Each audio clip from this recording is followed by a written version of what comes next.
primary cause of unhappiness is never the situation, but your thoughts about it. Eckhart Tolle. You wake up. The room is the same. Your job, your house, your routine, unchanged. But inside, something feels heavy. There's a knot in your chest, a quiet ache you can't quite name. Everything looks normal, but nothing feels right. And then this quote hits, like a whisper, cutting through the noise. The primary cause of unhappiness is never the situation, but your thoughts about it. It's not your job. It's not the argument you had. It's not the silence in your phone. It's not even the pain in your past. It's the story your mind is telling you about all of it. That voice in your head, the one that never rests, the one that replays mistakes, imagines disasters, compares you to others, and convinces you that you're stuck, broken, or not enough. That voice is the true source of your suffering. Most of us don't realize how loud our inner commentary is, or how deeply we believe it. But Tolle's words pull the curtain back. They ask us to pause and to question the way we see ourselves, our lives, our pain. Maybe, just maybe, what's hurting you right now isn't what's happening, but what you think it means. Let's go deeper into this idea, not just to understand it, but to live it. What Eckhart Tolle is saying is both simple and radical. It's not the situation that causes your unhappiness. It's how you think about the situation. At first, that can feel dismissive, almost like someone saying, "It's all in your head." But it's deeper than that. It's not about denying real problems or pretending everything is fine. It's about realizing that the pain gets multiplied by the meaning we give it. Let me explain. Your relationship ends. That's the event. Now your mind says, "I'll never be loved again. This proves I'm not enough. I wasted all those years." And suddenly, you're not just dealing with a breakup. You're carrying shame, fear, regret, self-blame, all built by your thoughts. Or you lose a job. The situation is real. But then your mind adds, "I'm a failure. This is the end. Everyone is moving forward except me." Do you see it? The suffering grows when we believe everything our mind tells us. We confuse thoughts with truth. We confuse inner stories with reality. But thoughts are not facts. They're just interpretations, narratives, assumptions. And most of the time, they're running on autopilot, shaped by past wounds, fear, insecurity, or the need for control. The mind is like a projector. It doesn't just see the world. It interprets it, colors it, adds drama, sometimes tragedy. And the worst part? We believe it. We think we're seeing life clearly, when in fact, we're seeing it through a lens of emotion, memory, and self-doubt. That's why Tolle's quote matters so much. It invites us to pause, to observe our thoughts, instead of drowning in them. To ask, is this true? Or, is this just a painful interpretation I've rehearsed for years? That small shift, from identifying with the thought to witnessing it, is the beginning of emotional freedom. And no, it's not easy, but it is powerful. So how do we use this idea, this quiet revolution of the mind, in real life? How do we actually change our relationship with thought, especially when life feels hard, uncertain, or painful? Let's bring this down to earth. 1. Catch the thought before it becomes a spiral.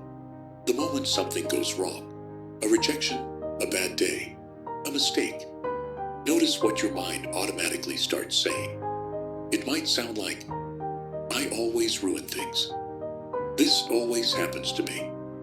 I'm not good enough." Stop right there. Name it. That's a thought. Not a truth, not a prophecy, just a sentence. This small act of awareness is a superpower. It creates distance, a gap between what happened and what you believe it means. And in that gap is peace. Second question. The thought, like a kind skeptic.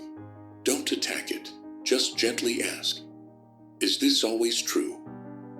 Who taught me to think this way?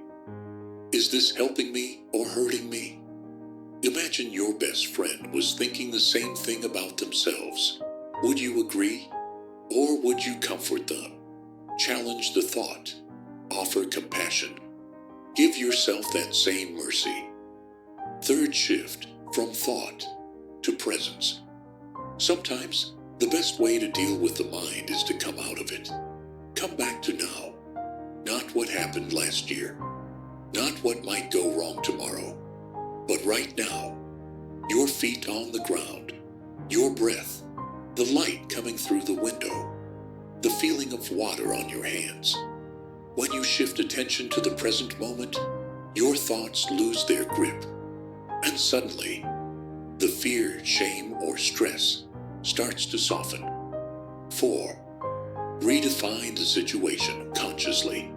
The mind will automatically define what's happening. You failed. You lost. You're falling behind. But what if you chose a new meaning? Maybe this ending is protection. Maybe this failure is redirecting me. Maybe I'm being prepared, not punished. This isn't toxic positivity. This is reclaiming authorship of your own story. You can't always change the event, but you can always change the interpretation. That's not denial. That's wisdom. These aren't just theories. They're practices, habits, small internal shifts that make a massive emotional difference. Because once you realize you are not your thoughts, you are the one who notices them, then you are no longer a prisoner of your own mind. Her name is Laura. She's 41, divorced, no children. She works as a freelance designer, mostly from home. And lately, even home doesn't feel like a safe place anymore. The silence is loud. The days blur. There's this weight in her chest, like something invisible is pressing her down. A few months ago, she lost her biggest client. They didn't explain much, just moved on. Logically, Laura knows these things happen. But her mind, her thoughts, they said something else. You're not talented enough. This is proof you'll always struggle. Everyone your age is building a life, and you're just fading. She started waking up later, avoiding calls, telling friends she was just tired. But inside, she was drowning in a story that said she was behind, a failure. Invisible. One evening, scrolling numbly through her phone, Laura stumbled on a video. It wasn't flashy, just a man, sitting quietly, speaking slowly. The primary cause of unhappiness is never the situation, but your thoughts about it. She paused, then replayed it, and again. It wasn't like magic. Nothing suddenly changed, but something shifted. She sat still, looked around. The apartment hadn't changed. Her bank account hadn't changed. But she realized the pain she was feeling, that sharp, hopeless pain, wasn't from losing a client. It was from believing the thought, I'm not enough. For the first time, she questioned it, not with anger, just curiosity. She wrote it down, sat with it. Then she wrote, that's a thought, not a fact. She began practicing, catching the spirals, noticing the tone her mind used. Some days were hard. Some days she forgot. But over time, the thoughts lost their power. She still didn't have it all figured out, but she wasn't at war with herself anymore. The story changed, and with it, so did her life. So here's the truth. Life will always bring challenges. People will come and go. Jobs will be lost. Plans will break. Loneliness will visit. Uncertainty will knock at your door. But suffering, real suffering, doesn't come from the events themselves. It comes from what we believe those events mean. We carry pain not just in our bodies, but in our interpretations, in the words we repeat to ourselves when no one is listening. That's why Eckhart Tolle's words are more than just wisdom. They're a lifeline. The primary cause of unhappiness is never the situation, but your thoughts about it. This doesn't mean your pain isn't valid. It doesn't mean you should pretend everything's fine. It means you have more power than you think. You can watch your thoughts. Instead of becoming them, you can choose new meanings, even in the middle of the storm. You can rewrite the inner script, one gentle word at a time. And when you do, you don't just feel better, you become free.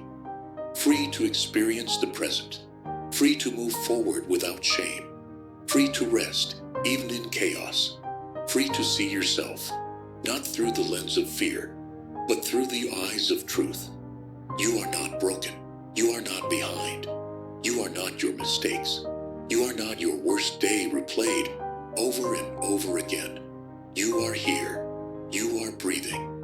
And you can choose right now to begin again. And no, you are not alone in what you're feeling. Now I'd love to hear from you. What's one thought you've been carrying? One belief that you're ready to question? Share it in the comments. And if this video helped you, like it, share it with someone who might need this reminder, and subscribe for more reflections like this one.